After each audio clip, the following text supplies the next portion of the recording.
यादाद्री भुवनगिर जिले के बीबी नगर के करीब गोदावरी एक्सप्रेस ट्रेन की 6 बोगियां पटरियों से उतर गई।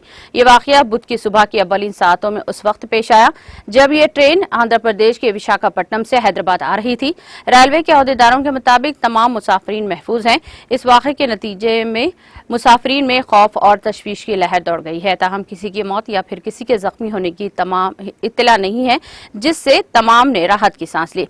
इस वाक़े की इत्तला के साथ ही रेलवे के अहदेदार वहां पहुंचे और सूरत हाल का जायजा लिया। रेलवे के अहदेदारों ने इन बोगियों की मरम्मत का काम शुरू कर दिया ताकि इस रूट पर मामूल की ट्रेनें खदमात बहाल की जा सकें, क्योंकि इस वाक़े के सबब इस रूट पर बेशतर ट्रेनों की आमदरफ्त मुतासिर हुई। कई ट्रेनें भुवनगिर, बीबीनगर और खटकेसर स्टेशनों पर रोक दी पड़ी। इस वाक़े के नतीजे में पटरियों को नुकसान पहुंचा।